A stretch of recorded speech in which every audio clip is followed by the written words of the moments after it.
Para los estudios lingüísticos, separar lo interno de lo externo del sistema de la lengua y describir cuál es la materia prima de cada uno, así como su objetivo de estudio, es de suma importancia. Se sabe que el lenguaje es una capacidad propia del ser humano, el cual le permite expresar no solo sentimientos, sino también pensamientos. Es aquel conjunto de signos que generan la comunicación y que se manifiestan de dos formas, háblese del lenguaje auditivo y visual. Cada uno de estos tiene, a su vez, dos variantes, lo verbal y lo no verbal. En el caso del lenguaje auditivo verbal, se entiende que es lo relacionado a la palabra hablada, o sea, la articulación de fonemas. Mientras que el lenguaje auditivo no verbal se refiere a aquellos sonidos, como las sirenas o alarmas, que al identificar su significante se les asocia con un significado. En contraposición con el lenguaje visual verbal, no es más que la palabra escrita, antaño un sistema pictográfico basado en dibujos o pinturas, más adelante el ideográfico conformado por símbolos que encierran ideas completas. En este orden de ideas se expone la antinomia de lengua externa e interna. El padre de la lingüística, Ferdinand de Saussure, menciona que la lengua externa realiza un estudio de los hechos relativos a la expansión de una lengua. Asimismo, describe 4 factores que deben considerarse para entenderla: costumbres, extensión geográfica, historia política y las instituciones. Y esto porque son, en primer lugar, todos los puntos en que la lingüística toca la etnología, todas las relaciones que pueden existir entre la historia de una lengua, la de una raza o de una civilización. Las dos historias se mezclan y guardan relaciones recíprocas. Así lo dijo Saussure. Las costumbres en la etnología tienen repercusiones en la lengua de determinada región porque es esta que en gran medida hace o le da vida a la nación. La extensión geográfica juega un papel preponderante debido a la ulterior diseminación de una lengua, porque conforme el paso de los años ocurre otro fraccionamiento dialectal, abarcando otros lugares lejanos al de su origen. De igual manera, la historia política, porque narra todos los acontecimientos como conquistas y caídas de imperios. También la colonización, que transportó idiomas y grados avanzados de civilización, los cuales demandaban un nuevo léxico como el jurídico, el tecnológico científico y otros.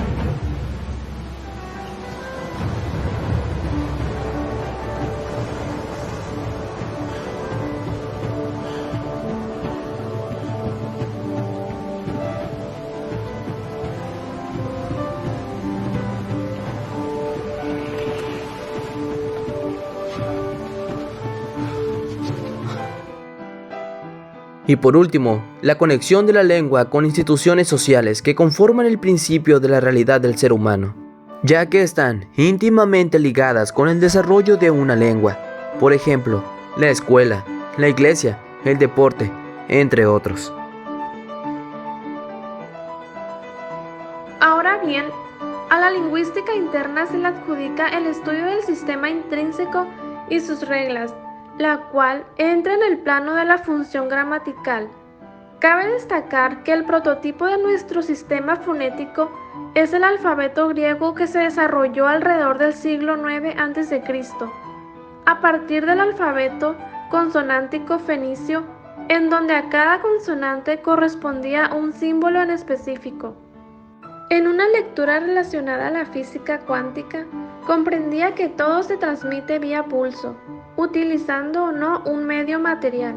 Tomando como referencia este proceso y aplicado a la lingüística, esos pulsos de onda serían todos aquellos sonidos que estudian la fonética, fonos y alófonos, de los cuales se encarga el nivel material del análisis lingüístico.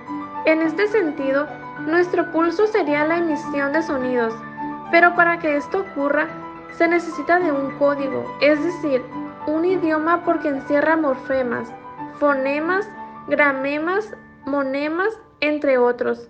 A nivel mundial existen aproximadamente entre 6.900 a 7.000 códigos.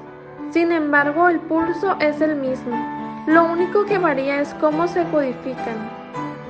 Quiere decir que se puede detectar el pulso, sonido, pero si se desconoce el código no se puede decodificar. Esto significa que para entender y generar procesos de comunicación es necesario saber o conocer el o los códigos, porque una vez se tiene dicho conocimiento, se asimilará el pulso. Una vez existen pulsos, se generarán códigos, los cuales permiten crear sílabas y estas a su vez formarán palabras que definirán estructuras, como resultado enunciados compuestos por ideas en las cuales entran en juego la conciencia.